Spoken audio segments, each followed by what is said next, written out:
Bom dia, amados irmãos, na maravilhosa graça do Senhor Jesus. Quero te convidar para que possamos estar adorando o Senhor, louvando ao Senhor, meditando na sua palavra, nos alegrando com a presença maravilhosa do Senhor, mesmo que você esteja da sua casa e eu aqui, mas estamos em um só propósito, em um só coração, de estarmos nos edificando na palavra do Senhor. Quero te convidar para ler a palavra do Senhor no livro dos Salmos, o Salmo de número 15, que diz assim: amados, quem, Senhor, habitará no teu tabernáculo? Quem há de morar no teu santo monte? O que vive com integridade e pratica a justiça, e de coração fala a verdade, e que não difama com a sua língua, não faz mal ao próximo, nem lança injúria contra o seu vizinho, o que seus olhos têm por desprezível repróbrio, mas honra aos que temem ao Senhor, e que jura com dano próprio e não se retrata. O que não empresta o seu dinheiro com usura, nem aceita suborno contra o inocente. Quem desse modo procede, não será jamais abalado. Senhor, obrigado por nos dar, ó Deus, a oportunidade de estarmos mais uma vez, Pai, abrindo a Tua palavra, abrindo o nosso coração, Senhor, diante de Ti, na Tua presença santa, Senhor. Queremos render graças a Ti, queremos Te adorar na beleza da Tua santidade, Pai. Obrigado porque nos aceita, obrigado porque recebe o nosso louvor. Edifica-nos, ó Deus, nesta manhã, te pedimos em nome de Jesus. Amém e amém. Vamos estar, irmãos, cantando louvores ao Senhor. Nós vamos cantar um hino, depois nós vamos estar cantando 2 cânticos espirituais. Amém? Vamos louvar ao Senhor, irmãos. Vamos cantar o hino de número 108.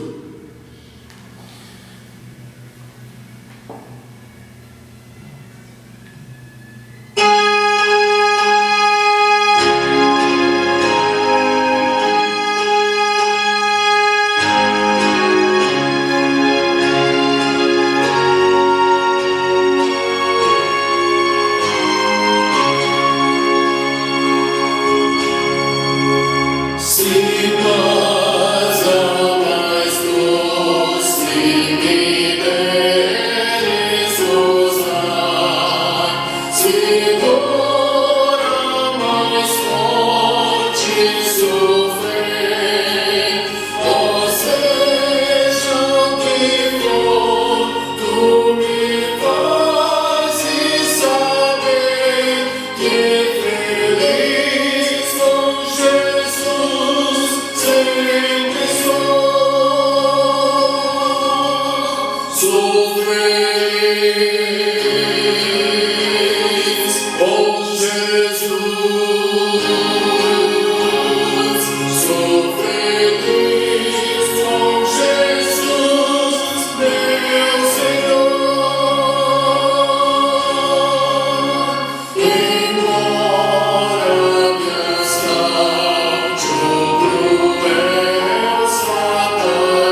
unção de Deus está nesse lugar.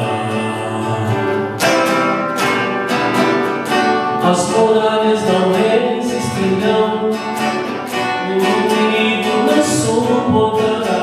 É a unção de Deus está nesse lugar.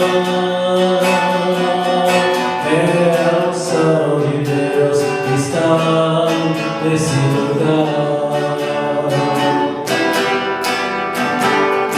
Algo novo sempre acontece quando eu começo a orar. É a unção de Deus que está nesse lugar.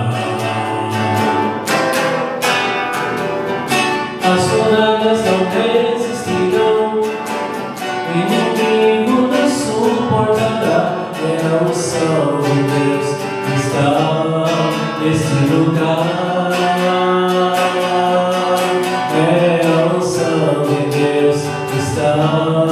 Nesse lugar, algo vindo do céu arde em meu coração, explodindo em milagres e louvor, transformação de fé, cura e é a unção de Deus que está nesse lugar. É a unção de Deus que está nesse lugar.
Eu quero expor para vocês um trecho da Escritura Sagrada, 2 Timóteo, capítulo 3, versos de 1 a 17.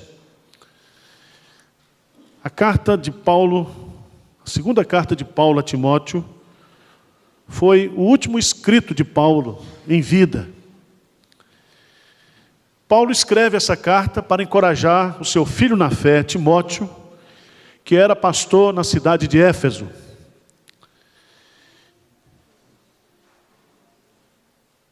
E as duas mensagens principais que ele coloca nessa carta é um encorajamento a Timóteo para que Timóteo guarde o bom depósito da fé. Mas não somente isso, que ele defenda e que ele sofra por causa deste evangelho. E eu quero colocar para vocês o capítulo 3, e eu quero fazer uma exposição sobre como sobreviver os dias maus. E eu quero apresentar 3 estratégias que Paulo coloca aqui no texto, para nós cristãos, e principalmente os pastores, os líderes, como é que nós podemos sobreviver nos dias maus. Deixa a sua Bíblia aberta e nós vamos fazendo a exposição e eu vou explicando o texto para você à medida que nós formos lendo. Leia comigo o versículo 1 do capítulo 3. O que é que diz aí? Sabe, porém, isto: nos últimos dias sobrevirão tempos difíceis. 3 lições aqui nessa primeira verdade. Primeiro, ele diz, sabe, porém, isto. E Paulo, então, ele está usando aqui um imperativo no grego para dizer o seguinte: Timóteo, eu quero que você saiba disso. Eu estou ordenando que você compreenda o que eu estou dizendo para você. Ele vai dizer, saiba, porém, isto, nos últimos dias. E quando Paulo usa esse termo, últimos dias, ele está falando desse espaço de tempo entre a primeira vinda de Cristo e a segunda vinda de Cristo. Significa que Timóteo já estava vivendo os últimos dias e que eu e você hoje, nós estamos vivendo esses últimos dias. Terceira lição que esse versículo nos dá é o imperativo, sabe, porém, isto, que nos últimos dias sobrevirão tempos o quê? Difíceis. E Paulo vai usar aqui uma palavra que aparece somente uma vez no Novo Testamento, quando aquele homem possesso de demônio, ele é perturbado pelos demônios. E a ideia que Paulo coloca aqui é justamente essa: os tempos serão difíceis. Parece-me que o diabo, ao saber que o seu tempo está chegando ao fim, ele intensificará a sua obra. E aqui, meus amados irmãos, depois de colocar essa introdução, Paulo vai então fazer um diagnóstico para nós. Ele diz, os tempos serão difíceis, não por causa da economia, não por causa da ecologia, não por causa da ausência de liderança humana, não por escassez das reservas naturais. Ele vai dizer, pois os homens serão o quê? Egoístas, avarentos, etc, etc, etc. O que Paulo está colocando aqui? Paulo está dizendo que os dias serão endemoniados, serão difíceis, porque as pessoas são difíceis. E Paulo então coloca aqui, ele sai da geografia física e vai para a geografia humana. Ele está dizendo a complicação dos últimos dias são as pessoas. E é interessante como nesse texto, ele vai descrever aí as características, pois os homens serão egoístas, amantes de si mesmos, serão avarentos, amantes do dinheiro, do lucro, serão o quê?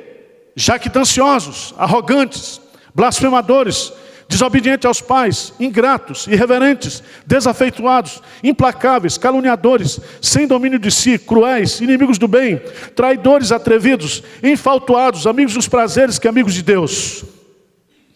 E ele vai colocar uma coisa que é seríssima, ele diz, tendo forma de piedade, negando-lhe entretanto o poder.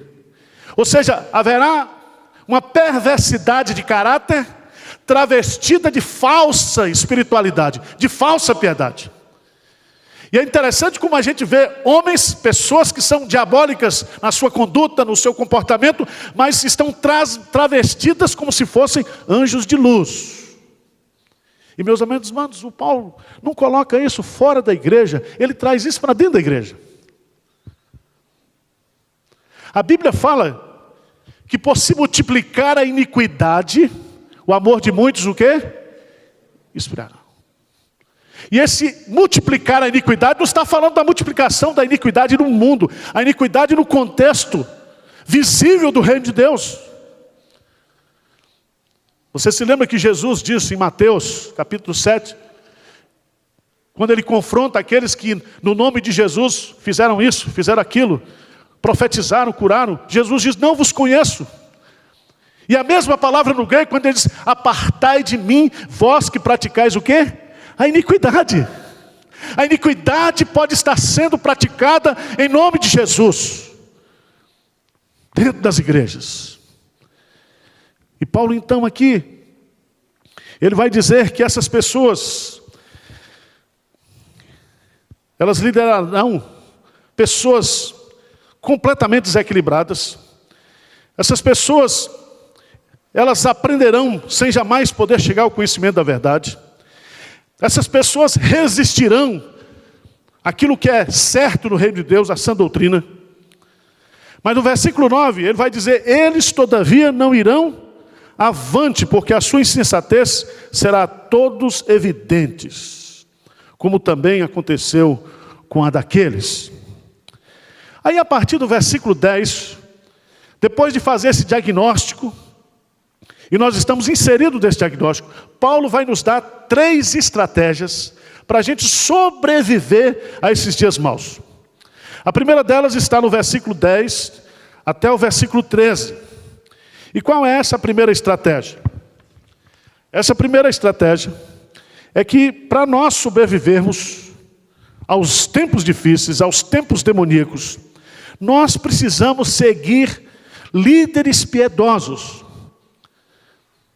Nós precisamos, meus amados irmãos, saber quem são os verdadeiros pastores, os verdadeiros líderes espirituais, e nos submeter ao pastoreio desses líderes. Paulo declara: tu, porém, lê comigo aí o verso 10 e 11, o que é que diz aí? Tu, porém, tens seguido de perto o meu ensino, procedimento, propósito, fé, longanimidade, amor, perseverança, as minhas perseguições e os meus sofrimentos, quais me aconteceram em Antioquia, Icônio, Listra. Que variadas perseguições tenho suportado, de todas, entretanto, me livrou o Senhor. Preste atenção que essa expressão "tem seguido de perto", no grego, é uma palavra composta que significa acompanhar, investigar, compreender. A ideia sugerida a Timóteo aqui é que ele deveria tomar Paulo como referencial, como modelo, como líder espiritual da sua vida. E é interessante nesse texto, porque ele vai colocar 9 atributos. Paulo coloca aqui como líder espiritual. Ele diz: veja o meu ensino, o meu procedimento, o meu propósito, a minha fé, a minha longanimidade, o meu amor, a minha perseverança, as minhas perseguições, os meus sofrimentos. Irmãos, nós precisamos entender hoje o que está acontecendo no mundo, o que está acontecendo dentro da igreja. Nós precisamos ter discernimento. É um tempo difícil, onde nós precisamos estar sob a liderança de homens realmente chamados por Deus, vocacionados por Deus. Quando a gente vê o testemunho desse aqui do pastor Jonas, a sua trajetória, a sua luta, o pastor Jonas para o mundo não é ninguém. Quem é o pastor Jonas? Quem sou eu? Quem é o pastor Davi? E eu não estou me colocando aqui como suprassumo da piedade, mas a gente tem procurado viver um ministério em obediência ao chamado de Deus. E é um ministério de lutas, é um ministério de sofrimento, é um ministério de renúncias, é um ministério onde a gente tem que continuar pregando, falando contra o pecado, disciplinando, orientando, chamando atenção, repreendendo. E é interessante, meus amados irmãos, há um livro escrito, Feridos em Nome de Deus. Compre esse livro, da Mundo Cristão.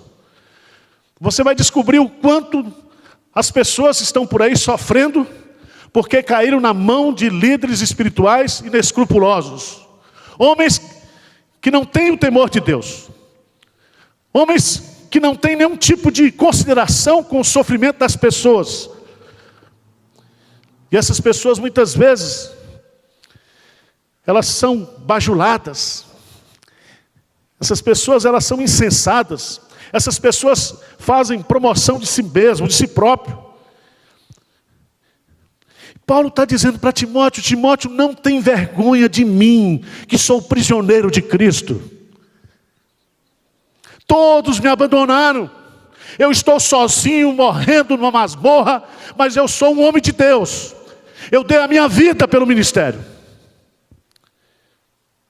E a igreja precisa saber disso. Há muitos crentes hoje que o pastor é o Google. Ele vai lá, quer estudar um assunto, coloca lá. Nós precisamos entender, meus amados irmãos, a seriedade, seguir líderes piedosos. E a Bíblia vai colocar aqui, e Paulo vai colocar para Timóteo, que líderes espirituais poderosos não são aqueles que estão aparecendo nas Forbes com fortunas pessoais. Pelo contrário, ele vai dizer aí: ora, todos quantos querem viver piedosamente em Cristo Jesus serão perseguidos. O maior líder do cristianismo, que é o apóstolo Paulo, está morrendo esquecido dentro de uma masmorra, sem família, sem reconhecimento, sem prestígio.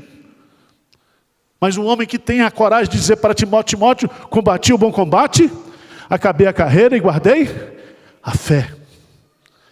Então, se você quer, se nós desejamos sobreviver esses tempos maus, nós precisamos seguir liderança piedosa. Segunda coisa que é importante aqui, ele vai colocar no versículo 14 e no versículo 15. A segunda estratégia de sobrevivência é permanecer na fé que você aprendeu. Veja no versículo 14, lê para mim aí o que ele diz. Tu, porém, permanece naquilo que aprendeste, e de que foste o quê? Inteirado, sabendo de quem o aprendeste. Que coisa extraordinária. A segunda estratégia para sobreviver aos dias maus é permanecer na fé. O que foi que ele aprendeu? O que foi que ele aprendeu? Se você observar aí no versículo 15, as sagradas o quê? Letras.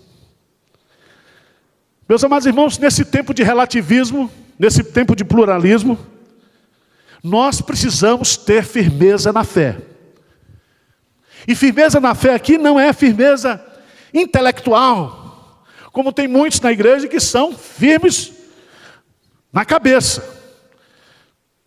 que são firmes aos princípios da palavra de Deus, aos princípios da fé reformada, aos princípios da confissão de fé, aos princípios do governo presbiteriano, mas a força do texto aqui é firmeza na palavra,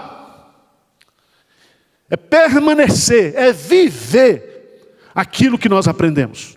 E aqui não tem como a gente não ir para o ambiente de família,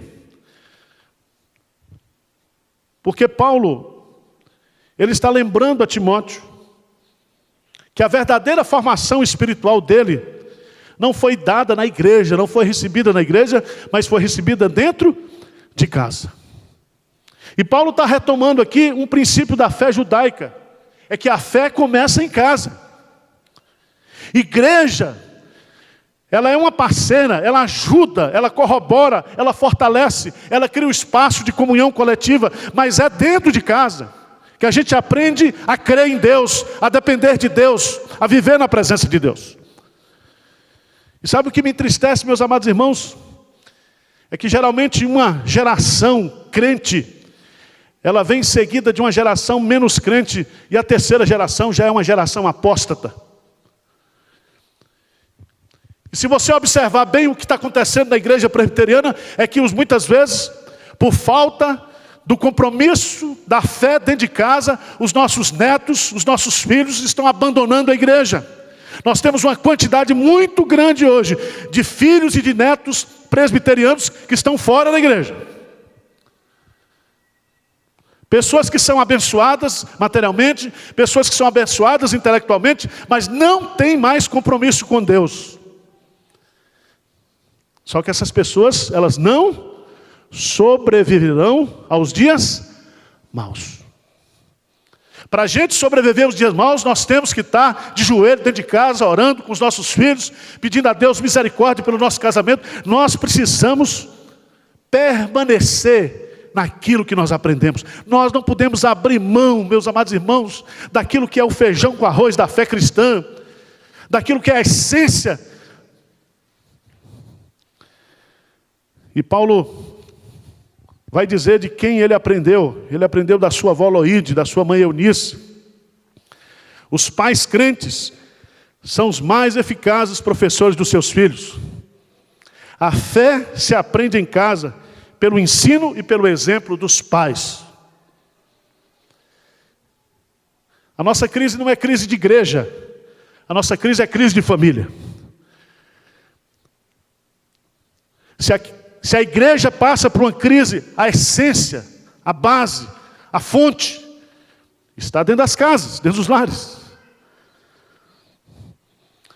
Mas em terceiro lugar, a terceira estratégia que ele coloca aqui para a gente, a primeira é seguir a liderança piedosa.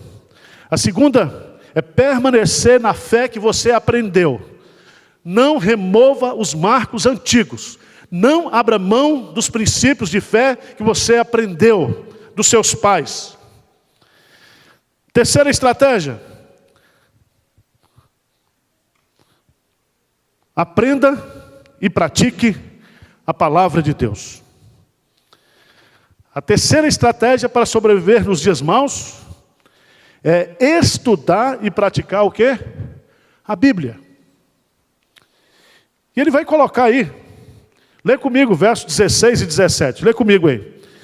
Toda a Escritura é inspirada por Deus e útil para o ensino, para a repreensão, para a correção, para a educação na justiça, a fim de que o homem de Deus seja perfeito e perfeitamente habilitado para toda boa obra. Irmãos, por que a palavra de Deus tem esse poder para dar essa estabilidade? Lembra do que Jesus disse? Que aquele que ouve e pratica a palavra é como alguém que está construindo a sua vida, a sua casa sobre a rocha. E vem os tempos difíceis, os ventos tempestuosos dão contra essa casa com o objetivo de derrubá-la. Mas ela permanece firme. Sabe por quê? Por aquilo que a palavra de Deus é. Toda Escritura é inspirada por Deus. Literalmente, ela é inspirada, ela é soprada. Significa que a Bíblia, meus amados irmãos, são os pensamentos de Deus para a minha vida. Não é um livro comum, não é um ensino comum. Moisés diz para Israel, a palavra de Deus é a nossa vida. É o nosso pão que sustenta a nossa alma, que nos dá estabilidade. Nós precisamos da palavra, nós precisamos que essa palavra seja ouvida, seja meditada, seja praticada. Nós não podemos abrir mão, essa palavra é tudo para nós. Mas ele vai dizer outra coisa, ele vai dizer essa palavra, essa Escritura que você tem que aprender e praticar e se agarrar nela nesses dias maus. Ela é útil. Ela é útil. Ela não está superada. Ela não está fora de moda. Ela não é uma coisa supérflua. A Bíblia, ela é útil para nos ensinar aquilo que devemos aprender e praticar na vida. Ela é útil para nos repreender e nos reprovar quando nós estamos errados. Ela é útil para nos corrigir, revelando os nossos erros e consertando os nossos defeitos. Ela é útil para nos educar na prática daquilo que é justo e correto. John Flávio, ele diz, as Escrituras ensinam-nos a melhor maneira de viver, a mais nobre forma de sofrer e o modo mais confortável de morrer. Amém? A palavra de Deus é tudo para nós. E ele termina dizendo, claramente, ela não somente é a palavra, ela não somente é útil, mas ela tem uma finalidade. Qual é a finalidade? A fim de que o homem de Deus seja perfeito e perfeitamente habilitado para toda boa obra. A expressão afim no grego indica o propósito da Escritura. Ela visa o homem de Deus. E o homem de Deus aqui pode ser um pastor, mas pode ser um crente. Um crente é um homem de Deus, uma mulher de Deus. Um jovem é um jovem de Deus. A palavra perfeito significa adequado, completo, suficiente, capaz. Ela é poderosa para mudar o nosso caráter, para nos santificar, para nos aperfeiçoar. A palavra que produz a transformação é a palavra que nos santifica, é a palavra que nos vivifica, é a palavra que nos consola, é a palavra que nos anima, a palavra que nos capacita.